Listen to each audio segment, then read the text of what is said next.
Hello ជំរាបសួរបាទថ្ងៃនេះយកកូនពីចេញពីសាលាមកហើយមានអីចង់បុកស្វាយជាមួយត្រីឆ្អើរបន្តិចនេះមកអមម្ទេសយើងស្លឹកខ្ទឹមស្លឹកអីនៅខាងក្រោយនេះវាលាស់ល្អផងចាំកាលណាបេះយកមកបដ ாய் ហ្នឹងហើយមានតក្លឹកខ្ទឹមអីហ្នឹងស្លឹកក្រូចយើងហ្នឹងសាររូបមន្តណាយើងត្រូវយកទៅហើយមានស្រាប់ដល់មិនទៅស្ទោឥឡូវយកប្រមន់យើងនេះមានខ្ទឹមសខ្ទឹមក្រហមម្ទេសក្រូចសើចហើយនឹងប្រហុកបត់វាដាក់ដុតឲ្យឈ្ងុយសាប់ស្វាយបន្តិចមកហើយឥឡូវพอយើងឆ្អិនល្មមហើយយើងដាក់អាំងត្រីឆ្អើរឲ្យវាឈ្ងុយបន្តិចទៀតមកឥឡូវចាប់ផ្ដើមបណ្ដោយបុកគ្រឿងបុកអីដាក់មួយត្រីឆ្អើរហើយអាប្រហុកដុតយើងហ្នឹងអូយបុកមួយចូលនេះថាឈ្ងុយដល់ក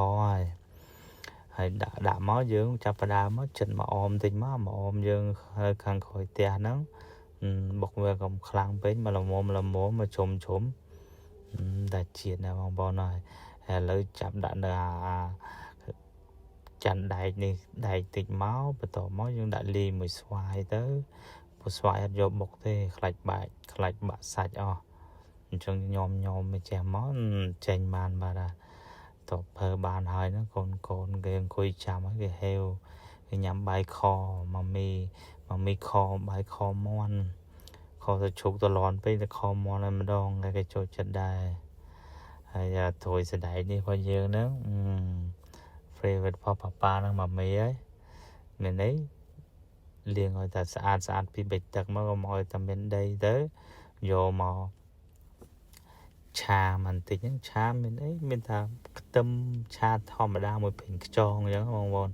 តែគាត់ប៉ាចង់ឲ្យនេះបន្តិចហ្នឹងដាក់ពងមាន់ពី